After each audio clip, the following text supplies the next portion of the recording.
안녕하세요. 저는 15살짜리 큰아들과 12살짜리 작은 딸을 둔 40대 후반의 남자입니다. 인생을 살아가다 보면 가끔은 하늘이 날 버린 거 아닐까 하는 생각이 들 만큼 힘들고 고통스러운 일이 일어나곤 하죠. 그런 제게도 그런 좌절의 때가 있었습니다. 오늘 제가 여러분께 보내드리는 사연은 제가 가장 힘든 순간에 찾아와 우리 가족의 구세주가 되어준 소중한 인연과 우정에 관한 이야기입니다. 저는 시골에서 농사짓는 아버지와 어머니 밑에서 태어나 어려서부터 쭉 시골에 살았어요. 시골 중에서도 꽤 산으로 들어가야 하는 깊은 곳이었죠. 그곳은 10가구밖에 되지 않는 한적한 곳으로 구성원 모두가 거의 다 노인들 뿐인 작은 마을이었어요. 젊은이들은 돈을 벌러 모두 도시로 떠났고 남아있는 사람 중 그나마 젊은 사람들이라곤 저희 아버지와 어머니 정도밖에 없었죠. 아이는 더 귀했기에 저는 어렸을 때부터 동네 분들의 귀여움을 독차지했습니다. 부모님보다는 동네 할머니와 할아버지 품에 안겨 있을 때가 더 많았을 정도였으니까요. 밑으로 제 여동생이 둘이나 있었지만 아들이어서 그런지 저를 유독 귀여워해 주시곤 했죠. 그러던 어느 날이었어요. 아버지는 농사일로 일찌감치 나가시고 어머니도 밭일을 하러 오전 일찍부터 나가신 날이었죠. 집에 있기가 심심했던 전 여느 때처럼 집 뒤에 있는 작은 동산을 올랐습니다. 산 중턱에서 나뭇가지를 하나 주워서 어제 본 만화 속 주인공처럼 혼자 칼싸움을 하듯 휘두르고 있는데 마을 입구에 웬 트럭 한 대가 서 있는 게 아니겠어요? 어이, 짐은 이거면 되는겨? 그래, 거기 둬. 일단은 여기다 내려놓고 남은 것들은 시간 되는 대로 천천히 옮기면 돼. 트럭에선 책꾸러미니 가방이니 하는 것들이 잔뜩이었고 그걸 어른 몇 명이 부지런히 내리고 있었습니다. 저는 그때 이사하는 모습을 처음 보았죠. 이런 시골 마을엔 이사 가는 사람도 오는 사람도 없었기에 호기심이 어린 전 그 광경을 아예 자리를 잡고 앉아 구경했습니다. 얼마큼 보고 있었을까 갑자기 트럭 앞 좌석에서 한 아주마 아이가 내리더군요. 엄마 없이도 잘 지낼 수 있지 우리 아들? 어, 잘 지낼 수 있어. 엄마가 자주 올 테니까 그때까지 할머니 말씀 잘 듣고 있어야 돼. 어, 아주마는 그 아이의 머리를 쓰다듬더니 이내 아이의 손을 붙잡고 마을 안쪽으로 걸어 들어갔습니다. 저는 그 모습을 내내 지켜보고 있었죠. 그때였어요. 갑자기 아이가 고개를 들어 저를 쳐다보더군요. 순간 저와 그 아이의 눈이 마주쳤습니다. 저는 너무 당황해서 황급히 근처 고목 뒤로 몸을 돌려 숨어버렸죠. 꽤 먼 거리였는데 어떻게 알고 날 쳐다본 것일까요? 저는 아주마 그 아이가 사라질 때까지 나무 뒤에 숨어 있었습니다. 아니, 다리 건너 감나무집 말이야. 이사 왔다대? 그 할머니만 있는지? 그 집 팔았다는 얘기 못 들었는데. 그게 그 집 손주 하나만 와서 그래. 부모들은 안 오고 애 혼자 왔다 카더라고. 부모들이 같이 왔으면 회관에 인사라도 하러 들렸을 텐데 애 하나만 온 거라. 으이? 애가 혼자 왔어? 자세한 건 아직 못 들었는데 대충 할마시들 말하는 거 들어보니까 부모가 이혼하게 됐나 보더라고. 지네 엄마가 맡길 곳이 없어서 여태 맡겼는가벼. 에이구 어린 것이 딱하지. 그런 이야기를 듣고 나서 그런가 어째서인지 잠이 오질 않았습니다. 그 아이에 대해 알고 싶은 것이 많았거든요. 어디서 왔을까? 부모님은 왜 이혼했을까? 아니 그것보다 이혼이라는 게 정확히 뭘까? 엄마가 보는 드라마에선 부모님들끼리 따로 사는 거라고 했는데 그럼 그 아이의 부모님들도 따로 사는 걸까? 등등 정말 묻고 싶은 게 너무 많았죠. 궁금증은 꼬리에 꼬리를 물고 이어졌고 그날 저녁 결국 저는 잠을 설치고 말았습니다. 다음 날 아침 저는 아침밥을 입에 우겨넣곤 불이 나게 감나무집 할머니네로 뛰어갔어요. 할머니네는 집 앞에 있는 작은 개울만 건너면 도착하는 가까운 곳이라 뛸 필요가 없었는데도 저는 뜀박질을 멈출 수가 없었어요. 한시라도 빨리 그 아이를 만나고 싶었거든요. 할머니! 할머니! 상여 왔어요! 저요! 김상여요! 집에 계세요? 하지만 제가 소리 질러도 마당에 묶여있는 누렁이만 지저댈 뿐 대답은 없었어요. 할머니! 집에 안 계세요? 제가 더 크게 소리 질러도 마찬가지였어요. 안 되겠다 싶어 호흡을 크게 들이마시고 한 번 더 크게 소리를 지르려는 찰나 갑자기 대문이 불쑥 열리더군요. 할머니 밭에 계시는데 누구세요?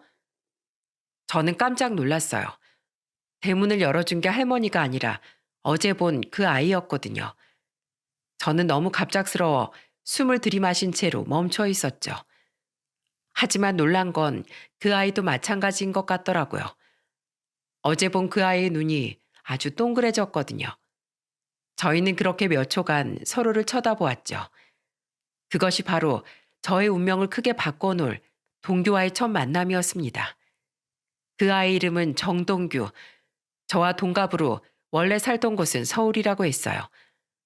서울에서 살 적엔 아빠 엄마와 함께 남부럽지 않게 살았다고 해요. 아니 글쎄 매일 반찬으로 스팸이랑 계란 후라이를 먹었다지 뭡니까? 저는 햄이라곤 싸구려 분홍 소세지뿐이었고 계란은 삶은 계란밖에 먹어본 적 없는데 말이죠. 제가 잘 살고 있었다면서 왜 이런 시골로 이사했냐고 물으니 아빠에게 새엄마가 생기는 바람에 어쩔 수가 없었다더군요. 집이 없어서 엄마랑 함께 집을 나와 몇 달을 여간방에서 보냈다더라고요. 근데 얼마 전 엄마가 공장에 취직하시게 되셔서 아예 여기 외할머니 댁으로 오게 되었다나 봐요. 야, 그럼 나 궁금한 게 있어. 뭔데? 너 진짜로 맨날 스팸이랑 계란 후라이 먹었어? 어, 맨날 먹었어. 가끔은 스팸 말고 엄청 길고 커다란 소세지도 먹었어. 진짜? 와, 완전 부럽다. 난 소세지라곤 분홍 소세지밖에 안 먹어봤는데. 분홍 소세지가 뭐야? 뭐? 너 분홍 소세지가 뭔지도 몰라? 그게 뭔데? 우리는 할머니네 대문 앞에 쪼그리고 앉아 서로에 대한 이야기를 나눴어요. 아빠, 엄마 이야기, 살았던 집 이야기, 그리고 소세지 이야기 같은 거요. 해가 지는 줄도 모르고 수다를 떨던 우린 그렇게 친구가 되었습니다. 마을에 같이 놀 만한 또래가 없던 저에게 동규는 첫 번째 친구였어요. 저는 매일같이 동규를 보러 감나무집에 놀러 갔고 동규도 절 보러 우리 집에 자주 놀러 왔죠. 저는 동규가 오기로 한 날마다 엄마한테 분홍 소세지를 구워달라고 졸랐습니다. 아, 엄마, 빨리, 빨리 소세지 부쳐줘. 아니, 걔 서울서 왔담서. 맨날 스팸에 계란 후라이 먹었담서. 근데 이런 싸구려 음식이 입에 맞겠어? 걔가 분홍 소세진 서울에서 못 먹어보던 거라고 그랬어. 지난번에 먹어보더니 엄청 맛있다고 했단 말이야. 빨리, 빨랑 붙여줘. 아이고, 이 녀석아. 알았다, 알았어. 내가 못 살아, 정말.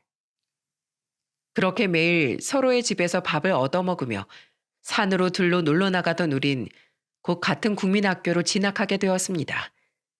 학교라곤 초중고 각각 하나밖에 없는 작은 지역이었기 때문에 우리는 국민학교뿐만 아니라 중학교, 고등학교까지 같이 나오게 되었죠. 동규는 이 시골에서 그 누구보다도 공부를 잘하던 녀석이었습니다. 국민학교 때부터 고등학교 때까지 12년 동안 단 한 번도 1등을 놓친 적이 없었어요. 하지만 그 친구 공부만 잘한 것이 아니었답니다. 친구들과 선생님들 사이에서도 평판이 아주 좋았거든요. 리더십도 있고 끼도 많아서 중학교와 고등학교 시절엔 전교 회장까지 했었죠. 정말 배울 점이 많은 친구였어요. 그렇게 서로 마음이 잘 맞았던 우린 처음 만나던 순간부터 고등학교를 졸업할 때까지 매일같이 빠짐없이 붙어 다녔죠. 동규야, 서울 가서도 연락 자주 해? 걱정하지 마, 상효야. 너 내 성격 알지? 자주 할게. 아버님께 올라간다고 말씀만 전해줘라. 제대로 인사도 못 드리고 가서 죄송하네. 하지만 동규가 서울에 있는 명문대에 입학하게 되면서 우리는 멀리 떨어지게 되었습니다. 당시 저는 여기에서 멀지 않은 다른 지방의 공장에 취직하기로 결정되어 있었어요. 고등학교 2학년 때 갑작스럽게 중풍으로 쓰러진 아버지 때문에 약값과 생활비를 제가 벌어야 했거든요. 우리는 아버지가 쓰러지신 뒤 아버지의 치료비를 대기 위해 가지고 있는 돈 대부분을 팔아야 했어요. 남은 것이라곤 다 쓰러져 가는 집과 어머니가 일구시던 손바닥만한 밭밖에 없었죠. 그곳으론 아버지와 어머니 두 여동생까지 모두 생활할 수 없었어요. 저에게는 장남으로서 아버지와 어머니 두 여동생까지 보살펴야 하는 책임이 있었죠. 저는 가족과 꿈, 대학과 공장 중 어느 한 가지를 선택해야만 했습니다. 하지만 답은 한 가지밖에 없었어요. 그때 저에게 대학에 대한 미련이 없었다고 하면 거짓말이겠죠. 하지만 다시 시간을 돌린다고 해도 제 선택은 변함이 없었을 겁니다. 그렇게 저는 고등학교를 졸업해 동규와 헤어지고 나서 곧바로 공장에 다녔어요. 아침 일찍 일어나 기계처럼 일하고 땀 범벅이 되어 한밤중에 들어와 쓰러져 잠드는 생활을 했죠. 처음엔 동규에게서 자주 전화가 왔어요. 일주일에 두세 번, 거의 3일에 한 번 꼴이었죠.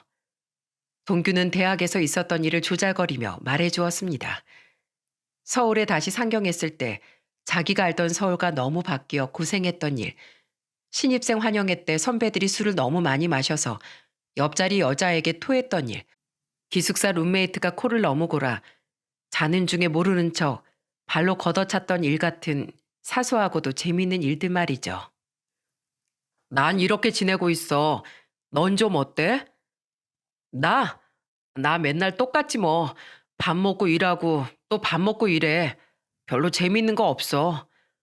에이, 사람 사는 거 다 비슷하지 뭘. 따로 만나는 사람은 없고? 만나는 사람은 무슨 마주치는 사람들이라곤 죄다 냄새나는 아저씨들밖에 없는데 내가 만날 사람이 어딨냐? 난 됐고 넌? 넌 만나는 사람 없어? 상효야, 그래서 말인데 나 여자친구 생겼다? 뭐? 여자친구? 동규는 학창 시절 공부도 잘하고 놀기도 잘 놀았던 놈이었기에 좋다고 따라다니던 여자애가 많긴 했지만 그렇다고 한 번도 누군가를 사귄 적은 없었어요. 여자라곤 관심도 없는 줄 알았건만 여자친구라니. 그것도 나보다 먼저 사귀다니. 그 순간만큼은 동규가 너무 부러워서 배가 아플 지경이었습니다. 이거 이놈 봐라. 공부하러 서울 올라가선 연애 진행하는 거야? 와, 이거 부러워 죽겠는데. 근데 예쁘냐? 네 여자친구 예쁘냐고. 예쁘다 마다. 우리 과에서 제일 예쁜 앤걸. 얼마나 예쁜지 교양 수업마다 다른 과 남자애들이 끊임없이 들이대는 통에 내가 다 지치는 수준이라고. 이번 방학 때 여자친구 데리고 내려갈 테니까 그때 얼마나 예쁜지 얼굴 한번 봐. 너 얼굴 보면 깜짝 놀랄걸? 연락할 테니까 내려가면 우리 셋이 술 한잔 하자. 알았지? 그러나 동규와의 통화는 그것이 마지막이었어요. 방학 때 여자친구를 데려온다던 녀석이 여름이 다가도록 연락 한 통 없었죠. 혹시나 해서 제가 걸어도 봤지만 왜인지 연결이 되질 않았어요. 몇 번을 해도 마찬가지자 저는 동규가 어지간히도 바쁜가 보다 싶어 전화를 거는 걸 줄여나갔어요. 마침 공장 역시 늘어나는 주문량을 맞추느라 바쁘게 돌아가고 있었기도 했고요.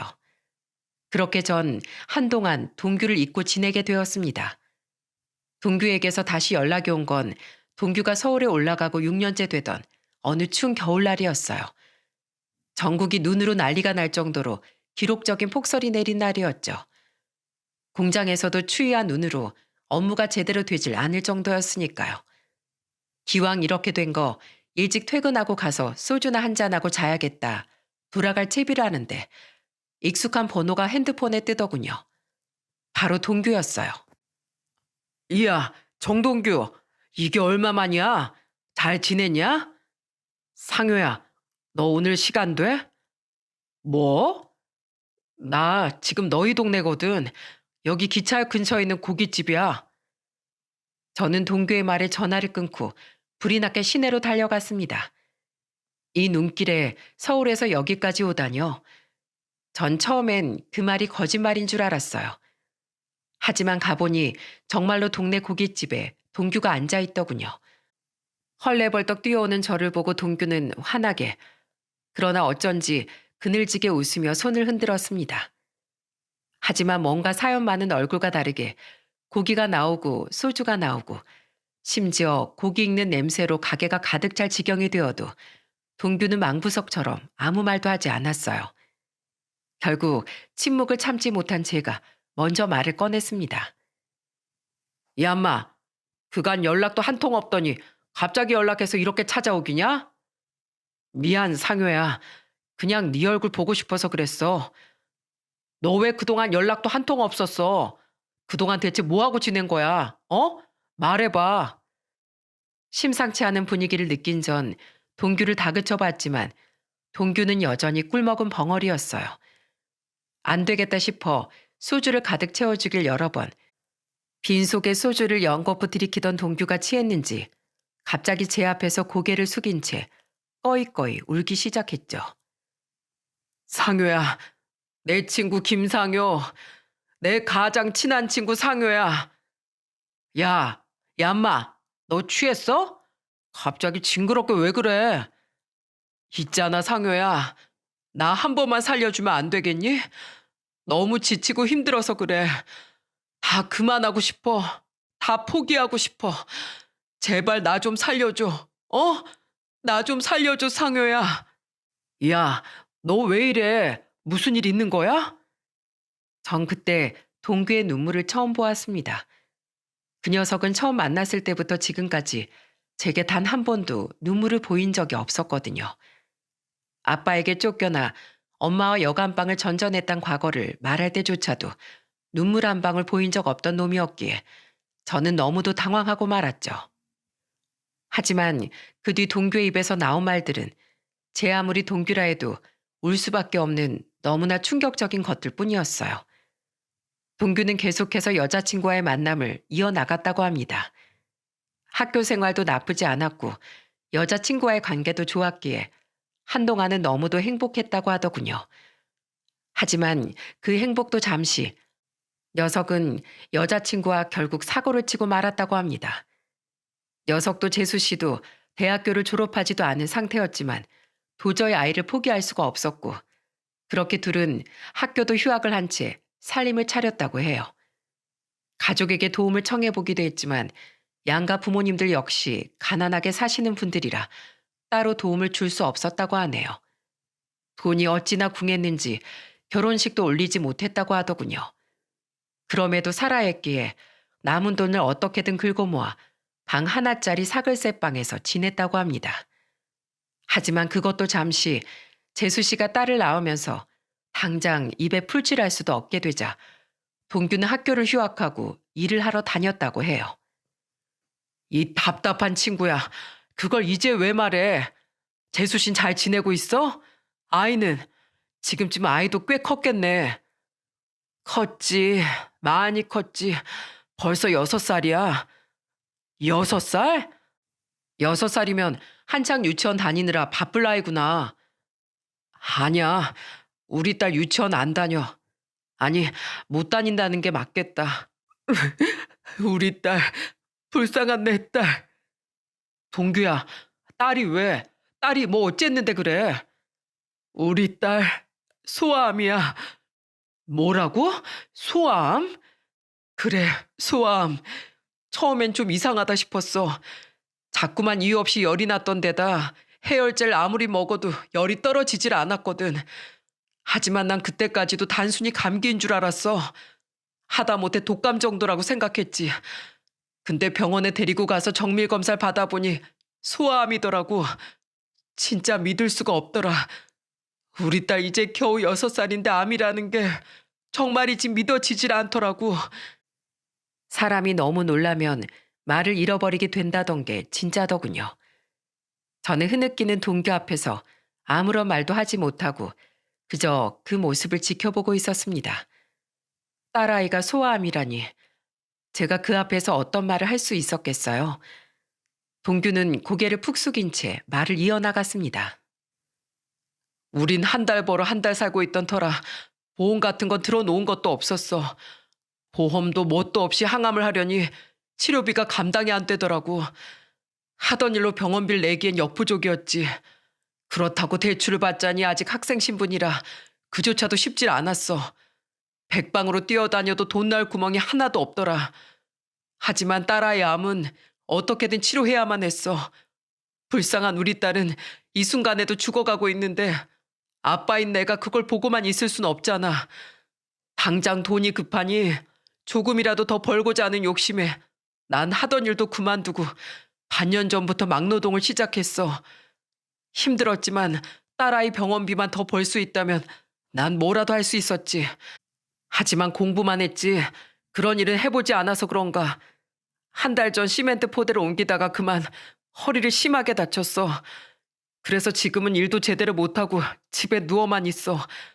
나 정말 바보같이 상효야. 허리를 다쳤다고? 그래, 허리를 아주 좀 다쳤어. 병원에서 한동안 누워있으라더라. 근데 집에 아픈 딸을 두고 누워있으려니 정말 별의별 생각이 다 나는 거야. 아빠 노릇도 제대로 못하는 놈이 허리 아프다고 누워있는 게 너무 죄스러워서 견디기 힘들었어. 딸을 위해 해줄 수 있는 게 아무것도 없다니 가슴이 찢어지다 못해 미어져 죽을 것 같았어. 있잖아 상효야. 나 하루에도 12번 더 못된 생각해. 하지만 내가 두 사람을 놓고 어딜 가겠어. 너무 막막해. 진짜 너무 막막하다 상효야. 나 어떡하냐? 어떡하지? 정말 한 치 앞도 보이질 않아. 딸아이 이야기를 하며 동규는 어린아이처럼 울었어요. 그 모습에 저는 여전히 아무런 말도 나오질 않았죠. 동규가 처한 상황엔 그 어떤 말도 위로가 되지 않을 것 같았거든요. 저의 침묵은 연탄불이 꺼지고 동규의 흐느낌이 오열로 바뀌어도 계속되었습니다. 그렇게 동규의 울음소리조차 잦아들 때쯤 저는 한 가지 결심을 했고 작업복 주머니에서 종이와 펜을 꺼내 동규 앞으로 내밀었어요. 네가 오죽했으면 날 찾아왔겠냐. 너의 고통이 얼마나 힘들었을지 지금의 나로선 상상조차 못하겠다. 너의 이런 모습 친구로서 너무 가슴 아파. 보는 내가 다 힘들 정도야. 지금의 내가 널 도와줄 수 있는 게 많진 않지만 그래도 하나 해줄 수 있는 게 있어. 동규야, 나 2천만 원짜리 적금을 들어놓은 게 하나 있어. 다음 달에 만기되는 적금이지. 그거 얼마 안 되지만 보태서 병원비 써. 상효야, 우리 아버지도 갑자기 아프셨잖아. 그 마음 내가 잘 안다. 얼마나 막막할지 잘 알아. 마음 같아선 더 해주고 싶지만 나도 이 이상 모아둔 돈이 없어. 그래도 이 돈이면 당장 급한 불은 끌 수 있을 거야. 으, 상효야, 고맙다. 정말이지 너무 고마워. 너 가장이잖아, 임마. 아빠잖아. 허튼 생각 말고 앞으로만 생각해. 알았지? 자, 여기 빈 종이에 네 계좌 적어줘. 내가 곧 돈 보내줄게. 상효야, 네가 우리 딸을 살린 거야. 정말 고마워. 그렇게 저는 동규에게 제가 적금으로 모은 2천만 원을 보내주었어요. 동규는 이 은혜는 절대 잊지 않겠다고 말하며 딸이 완치되고 자기가 제대로 자리를 잡으면 돈을 꼭 갚겠다고 하더군요. 저는 우리 사이에 뭘 그런 걸 따지냐며 괜찮다고 말했지만 동규는 꼭 갚겠다며 거듭해서 말했죠. 내뱉은 말은 지키는 녀석이니 저도 동규를 믿고 그 일을 잊고 살았습니다. 그 일이 있은 뒤 저도 몇 년 뒤에 결혼을 했어요. 서울로 상경해 좀 더 나은 곳으로 직장을 옮기고 거기서 만난 여자와 가약을 맺었죠.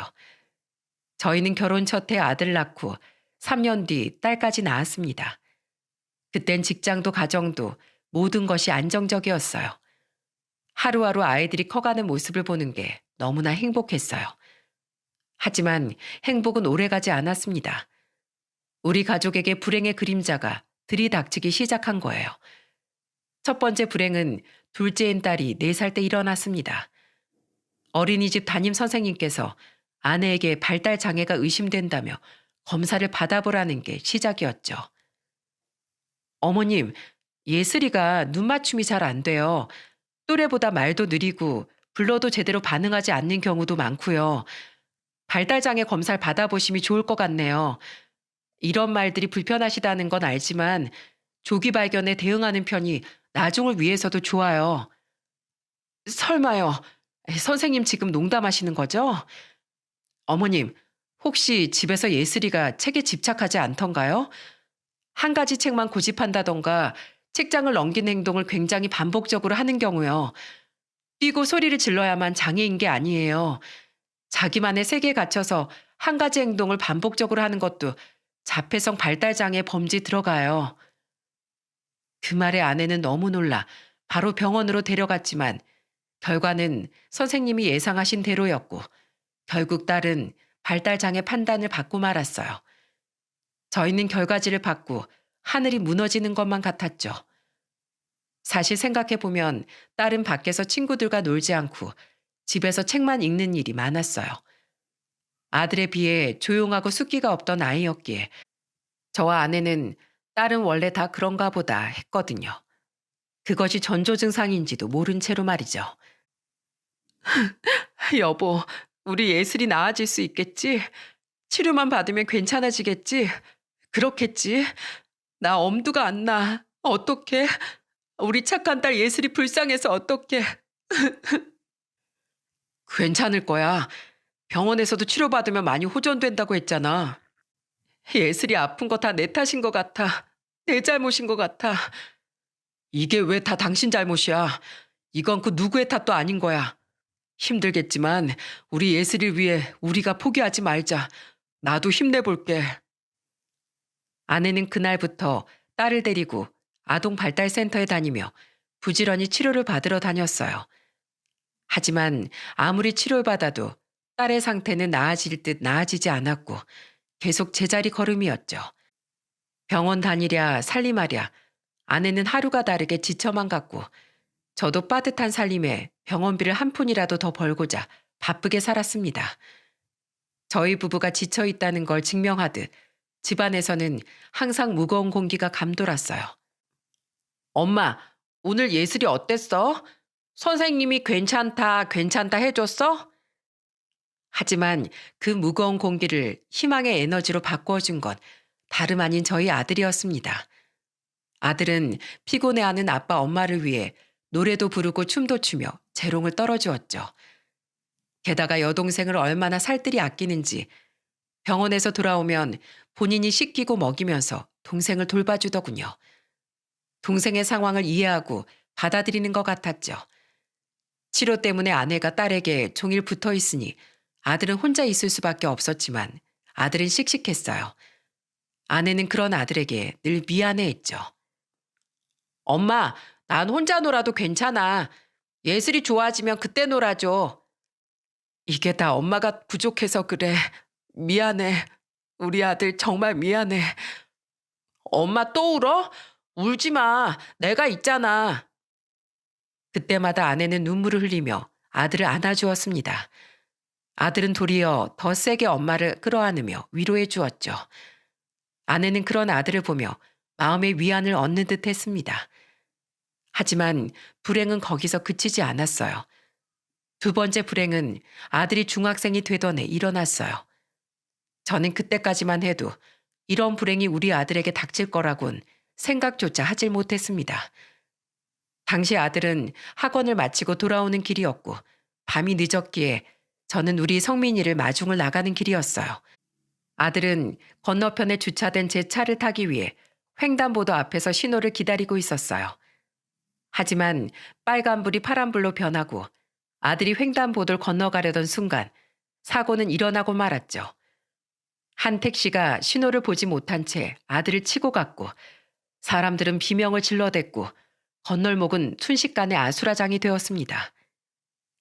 아! 사고다! 사고가 났어! 누가 119 좀 불러주세요. 성민아!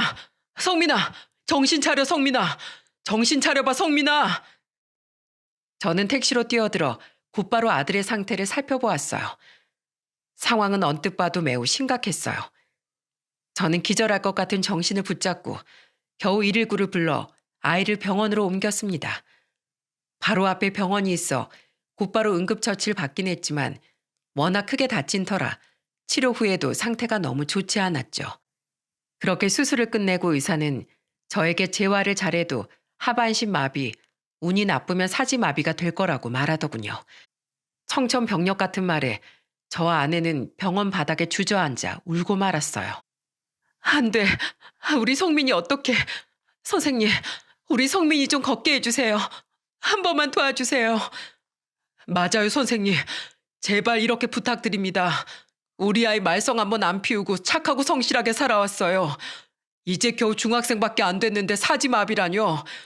저 착한 아이에게 세상이 이래서는 안 되는 거잖아요. 그렇잖아요. 네? 제발 도와주세요. 제발. 저와 아내는 의사를 붙잡고 사정을 했지만 돌아오는 말은 같았습니다. 딸아이에 이어 아들까지 이러니 저희는 절망하고 말았죠. 하지만 더 힘든 건 아이들이 힘들어하는 걸 지켜보는 거였습니다. 아이들의 고통을 도저히 똑바로 바라볼 수 없었죠.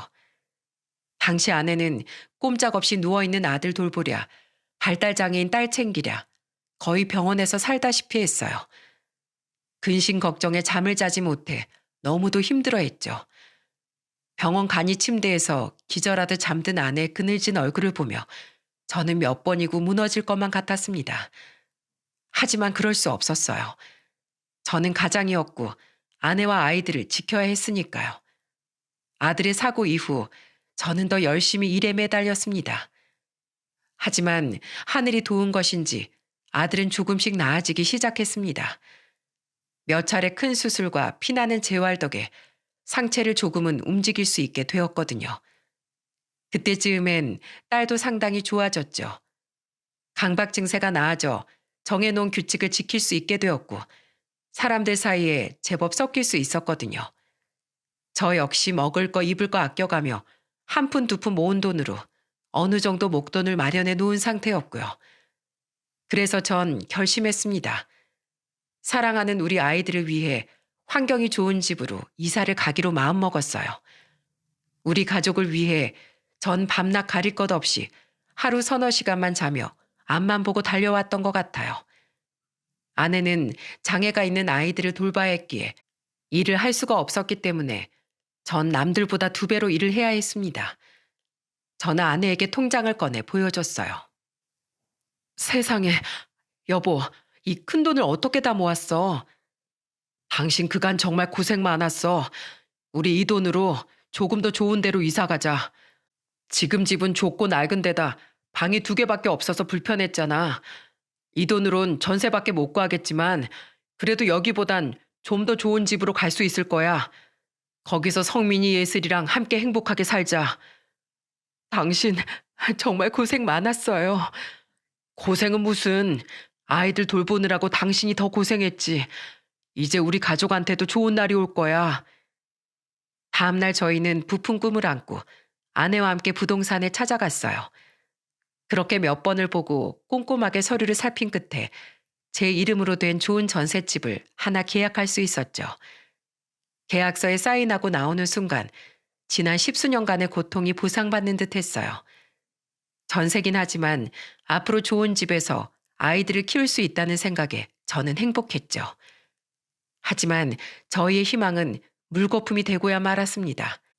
지금 생각해도 손이 덜덜 떨릴 정도입니다. 네, 맞습니다.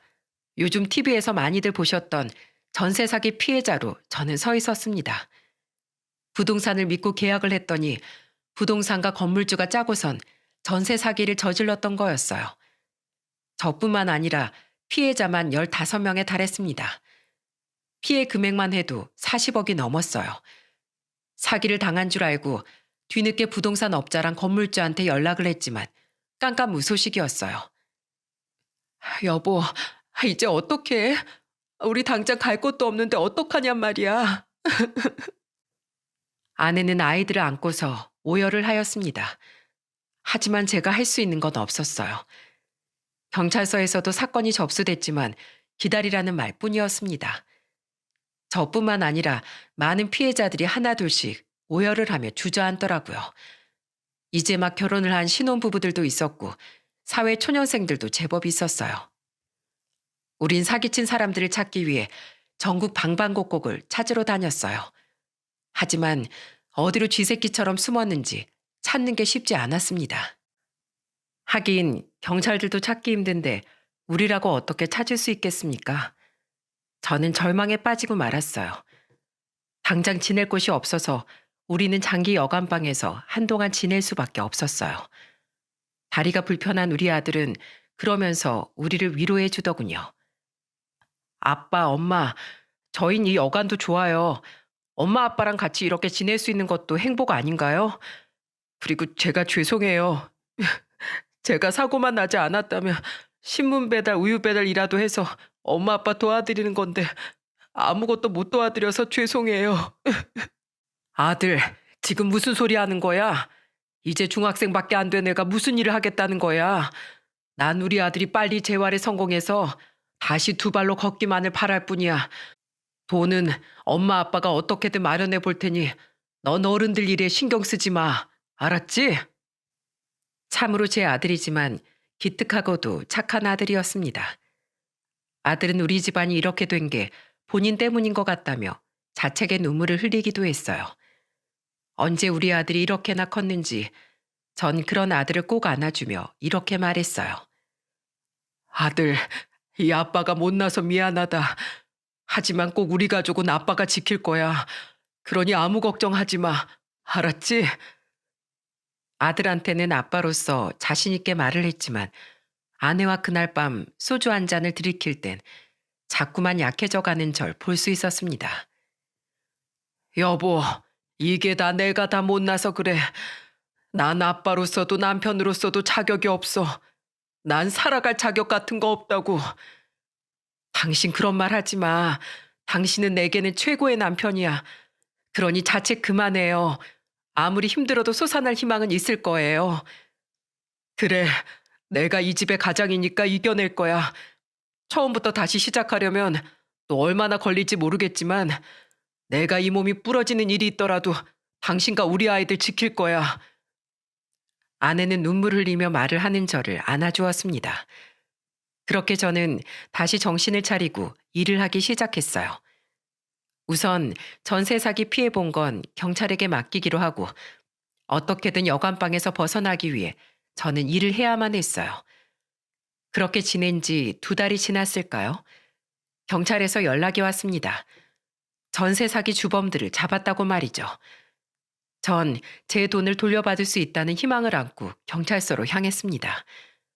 하지만 제 기대와는 달리 경찰이 제게 해준 말은 절망이었어요. 죄송한데요. 전세 사기 주범들이 잡혀서 구속되긴 했는데 피해 금액은 환수하지 못했습니다. 이 사람들이 그동안 전세 돌려막기라다 일이 터진 것 같더라고요. 아무튼 좋은 소식 전해주지 못해서 죄송합니다. 무슨 말도 안 되는 소리입니까? 분명 이것들 차명 계좌로 재산 빼돌렸을 겁니다.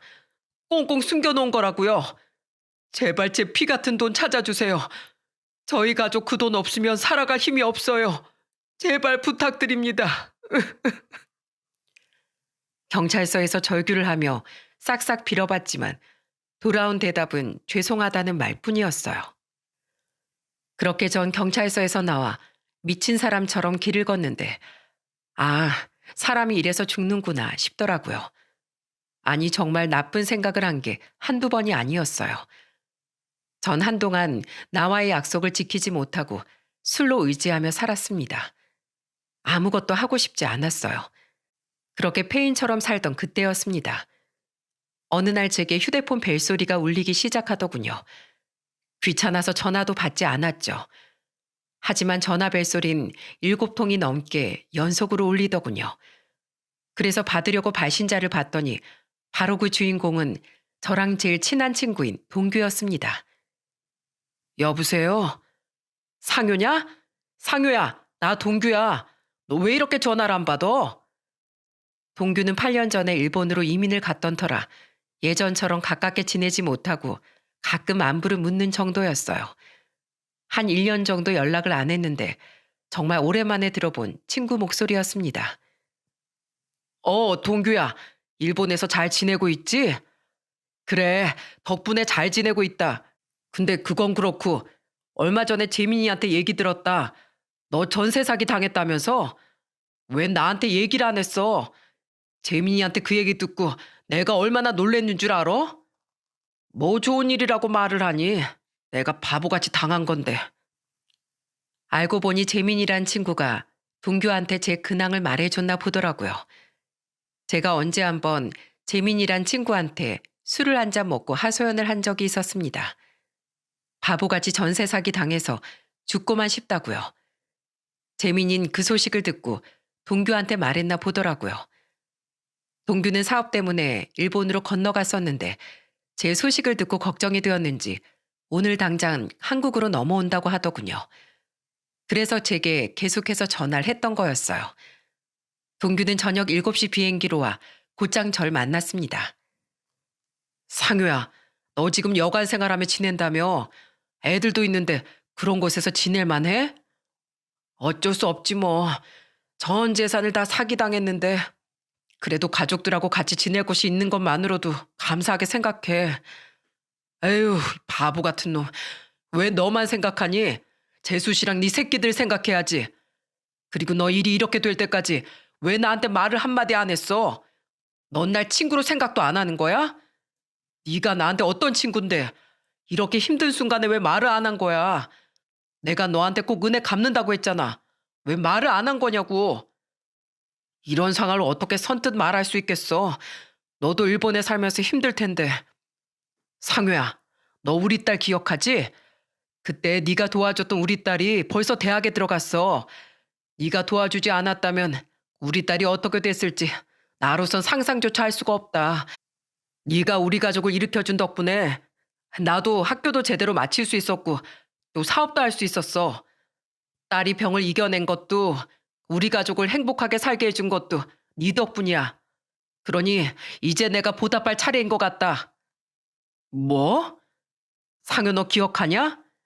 우리 어릴 적 시골 마을에 살면서 감나무 밑에서 의형제로 지내자고 했던 거. 난 한 번도 널 그냥 친구로 생각해 본 적이 없다. 넌 내 친구이자 형제야. 그러니까 네가 날 도왔듯이 이번엔 내가 널 돕게 해줘. 그리고는 동규는 제게 생각지도 못한 얘기를 해주었습니다. 내일부터 전셋집 좀 알아봐. 되도록이면 빌라 말고 아파트로. 마음 같아선 아파트 한 채 사주고 싶지만 아직은 나도 형편이 그 정도는 안 돼. 하지만 전세 정도 내가 어떻게든 마련해 볼 테니까 더 이상 좌절하지 말고 네 가족만 생각하자. 난 우리 상효 같은 멋있는 친구가 이렇게 어깨가 축 처져 있는 모습 보고 싶지 않아. 내 말 무슨 말인 줄 알지? 또 동규야. 전 동규의 제안을 뿌리치기 힘들었습니다. 그 집이면 아내와 아이들이 편안하게 지낼 수 있었기 때문이었죠. 그렇게 전 아내와 집을 알아봤고 마음에 드는 집을 선택한 후 부동산에서 계약을 하는 날이었습니다. 그날은 동규도 일본에서 다시 와주었어요. 하지만 혼자가 아니더군요. 바로 재수 씨 그리고 동규 딸이랑 같이 온 게 아니겠어요? 안녕하세요, 상효 씨. 오랜만이죠? 그동안 바쁘다는 핑계로 이제야 감사 인사를 드리네요. 너무 늦어서 죄송할 따름이에요. 여기 얜 저희 딸이에요. 상효 씨가 도와주신 덕분에 저희 딸이 이렇게 예쁘게 성장할 수 있었어요. 너 뭐하니? 네 생명의 은인한테 어서 인사드려. 엄마, 삼촌이라고 불러도 되나요? 삼촌, 그때 저 도와주신 거 항상 잊지 않고 살고 있어요. 제 목숨을 구해주셔서 정말로 감사합니다. 아이고, 다들 고개를 드세요. 전 당연히 해야 할 일을 했을 뿐인데요, 뭘. 제가 더 감사하죠. 전세금이 한두 푼도 아닌데 저야말로 이번에 동규에게서 도움을 받게 되어 얼마나 고마운지 모릅니다. 화기애애한 분위기 속에서 저희는 부동산 서류를 하나부터 열까지 세심하게 확인했어요. 전세 사기를 당한 전적이 있던 터라 몇 번이고 거듭 확인했죠. 그 꼼꼼함에는 부동산 직원이 혀를 내두를 정도였어요. 하지만 막상 계약서에 사인할 순간이 오자 큰 액수에 어쩐지 손이 나가질 않더라고요. 심지어는 펜을 잡은 손끝이 막 덜덜 떨리더군요. 자, 얼른 써. 이것만 사인하면 당장이라도 이 집에 들어갈 수 있어. 조카들 좋은 환경에서 지낼 수 있게 해야지. 안 그래? 정말 이 집을 내 이름으로 해도 되는 거야? 그럼 당연히 되고 말고. 사실 이 돈은 우리에게도 큰 돈이야. 하지만 우리 부부는 이 돈을 너에게 쓰기로 했어. 나보다도 오히려 와이프가 더 적극적이었는걸. 사람은 은혜를 받았으면 꼭 갚아야 된다면서 말이야. 그래요, 상효 씨. 어서 사인하세요. 어서요. 동규와 재수 씨의 말에 저는 그 자리에서 사인을 하며 펑펑 울고 말았습니다. 저를 달래는 동규의 눈에도 눈물이 가득 고여 있었어요. 그 모습을 아내도 울컥했는지 눈물을 참지 못하고 있더군요. 재수 씨가 울고 있는 아내의 손을 꼭 잡아주었죠. 재수 씨의 눈에도 커다란 눈물방울이 그렁그렁 맺혀 있었습니다. 큰 돈인데도 절 위해 써주신다니 이 감사함을 어떻게 표현해야 할지 모르겠어요. 큰 결심 해주셔서 정말 감사합니다. 울지 마세요. 저희 부부는 이 돈이 전혀 아깝지가 않아요. 사글세방에서 치료도 못 받고 소아암으로 죽어가던 저희 딸아이 상효 씨가 아니었으면 이렇게까지 클 수 있었을까요? 만약 그때 딸을 잃었다면 전 아이를 지키지 못했다는 슬픔에 하루하루 죽어갔을 거예요. 그이도 마찬가지였을 테고요. 그때 은혜를 이제라도 갚을 수 있게 되어서 저희 너무나도 감사드리는 걸요. 남편들처럼 앞으로 우리도 서로 친하게 지내요. 제가 자주 전화드릴게요. 감사합니다. 정말로 감사합니다. 저희 넷은 서로를 부둥켜 안으며 뜨거운 눈물을 흘렸습니다. 아주 따뜻하고 다정한 눈물이었죠. 우리 가족은 그 다정한 눈물 덕분에 다시 일상으로 돌아갈 수 있게 되었습니다. 아이들과 함께 동규가 마련해준 새 집으로 이사하던 날, 아이들의 환한 표정을 잊을 수가 없어요. 특히 아들이 참 좋아해 주었죠. 아빠, 정말 여기가 제 방 맞아요? 우와, 너무 신난다. 우리 아빠 최고. 성민아, 방이 마음에 들어? 네, 너무 좋아요. 공부 열심히 하겠습니다. 딸도 이 방 저 방을 다니며 새로운 집을 신기해했죠. 아내도 주방 수납장 마감재가 너무 좋다며 연신 한호를 하더군요. 가족들의 즐거운 모습에 저도 덩달아 신이 났습니다. 가족들의 이런 행복한 표정은 지난 몇 년간 전혀 볼 수 없었거든요. 오늘은 치킨 시켜 먹을까? 이사 기념으로? 당신 무슨 소리야. 이사한 날은 짜장면이지. 좋아요. 엄마 짜장면에 탕수육은 당연히 시켜야 되는 거 알고 있으시죠? 그래. 오늘은 아주 배 터지게 우리 먹어보자꾸나. 제 말에 딸아이가 웃으며 신나게 점프를 하기 시작했어요. 저는 그런 딸을 번쩍 안아주었죠. 그런 저를 보던 아내가 휠체어에 탄 아들을 뒤에서 살포시 끌어안았어요. 그렇게 저희는 바깥 풍경을 보면서 희망을 다시 행복이라는 두 글자를 맛볼 수 있었답니다. 동규네 부부가 전셋집을 구해준 그날 이후로 동규는 예전처럼 저에게 연락을 자주 해왔어요. 아내도 재수 씨와 제법 연락했나 봅니다. 서로 꽤 친해졌다며 자랑하더군요.